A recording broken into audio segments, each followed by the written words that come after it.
What's up guys, Jivan back with another video, and I just woke up to a billion announcements from Fortnite Competitive and all their competitive changes for Chapter 3 Season 4. There's a lot of stuff and it was a little bit confusing, so I thought, I might as well make a video and just break it all down for you guys. This video is mainly for my duo because he never knows what's going on in competitive. So Ken Beans, while you watch this, focus up, bro. Get a notebook. Please consider using code JivanTV when you get the battle pass. It helps me out a ton. Make sure you're at least using somebody's code though. Without further ado, let's hop into it. Timestamps are down below. So as most of us know, there's an FNCS Invitational in November and only the people invited can play. And because of that, there's actually going to be no FNCS Opens. So no FNCS this season. RIP, bro. But instead of doing FNCS, they actually announced something that is pretty dang cool, I'm not gonna lie. The Fortnite Divisional Cups. Now this is the part of the video that's a little bit confusing. I'm gonna put a picture on your screen and just break it down slowly for you. So there's 7 weeks of competition in these Divisional Cups, and it's basically like a new form of Cash Cups.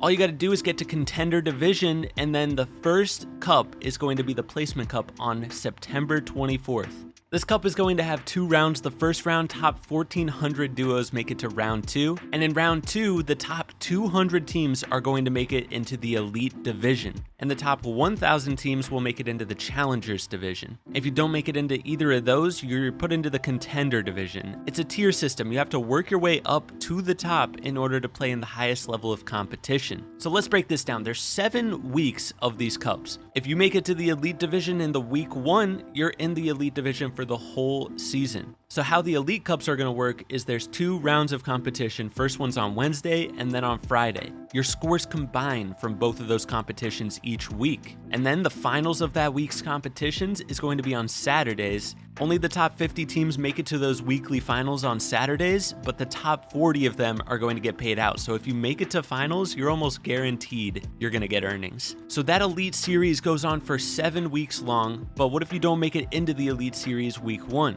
If you're in the Challenger Division, basically how it works is a certain number of teams are going to be moved up depending on what region you are in. So if you're in Oceania, Asia, Middle East, Brazil, or NA West, top 10 teams move from Challenger to Elite each week. Top 50 teams move from Contender to Challenger each week. So you just compete in those Challenger and Contender Cups, and if you do good enough, you'll make it up to the next tier. Once you make it up to the next tier though, you can never fall back down. You don't have to worry about that. In NA East, the top 20 teams move from Challenger to Elite each week, and the top 100 from Contender to Challenger each week. And then top 30 teams from EU will move from Challenger to Elite, and top 150 from Contender to Challenger.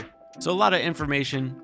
Basically, you just have to do good and you'll work your way up. So one of the coolest things is you can play these cups on each region. The only one that's actually region locked and you can only play your region is the Placement Cup at the start of the season. But it's going to be kind of cool because you can be working on your ranks on each region separately. If you get up to Elite on every single region, then you'll have a pretty good chance of earning each week. Now, one question that a lot of people are probably going to be asking is, how do you switch teammates, you know? You qualify to these tourneys with a certain teammate, so how can you switch? You can switch teammates at any point, but the main thing is they have to be in the same division as you. So if you're in Elite, you have to find another Elite player to swap teammates. And since the competitions go weekly at a time, you can't really swap a teammate in the middle of the week. You'll have to wait until the next week's competition to make that switch of duos official. Something that I was kind of thinking at first was that these divisions were also going to apply to Arena, but Arena is a whole separate thing. So this only applies to the Divisional Cups. So that's all there is to say about the Divisional Cups. What about Cash Cups, Late Game Cups, all that stuff? So Late Game Cash Cups and Quick Cups and Arena are actually put on hold until later this season. They still haven't managed to fix it. They're probably focusing on new season stuff first. I'm pretty sad about that, but at least we have all this divisional stuff to focus on in the preseason. That'll at least keep me entertained for a little while. Plus, the arena points reset right away, so we'll be working on that as well. But they did say that it will be coming back at a later date during Chapter 3 Season 4, so they're promising it's gonna be back next season. So no late game cups to start it out. What about Cash Cups? Well, this is probably the suckiest part of the whole update. There are no more solo or duo Cash Cups. I'm super sad about the solo aspect, you know, the Divisional Cups are basically a duo Cash Cup, so that's fine. But where are the solo competitions, man? They're going to be releasing those solo late game Cash Cups later on, hopefully, but I always love those solo Cash Cups. For you zero builders out there is still going to be 2 zero build duos quick cups each week, and there's going to be squad cash cups every Saturday.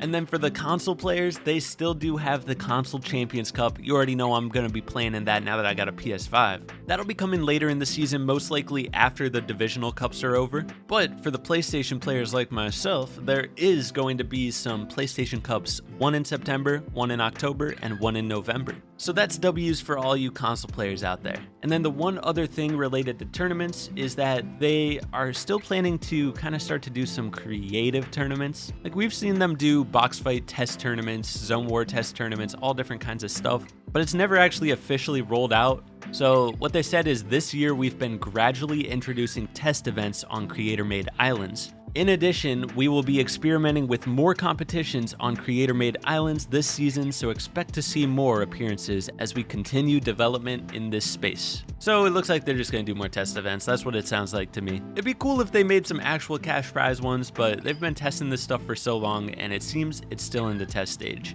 Now the last part of this video, Arena. This is probably the most hype part. First of all, no preseason. They're hopping straight into it. Arena is reset day one of the new season. Such big W's on that one, bro. They're still going to have the same game modes, but they said they're going to be adjusting some of the point systems. So maybe we can hope that they're finally going to fix the solo game mode, because that is like the hardest place to gain points. They got to make it more balanced between all the different game modes so that people actually have fair competition. If you're grinding for the Arena leaderboard as a solo at the current moment, you're going to have no chance competing with the people playing trios. So they said they're going to be playing with the system a little bit. We'll see what happens in that aspect. The other thing related to Arena is you don't have to be in champs for anything this season. I mean, I'd assume for the Console Champion Cup, you need to be in champs for that, but for the Divisional Cups, you don't need to be in champs. So that's definitely interesting, I'm not gonna lie. It's pretty cool because the Divisional system is going to make it more skill-based tournaments, so I guess they don't have to use Arena for that now, but my question is, what is going to be the point of grinding Arena if it has no impact on the tournaments we can play? You know what I mean? They did say, however, that one of their biggest focuses is going to be shortening the queue time for Arena. Currently,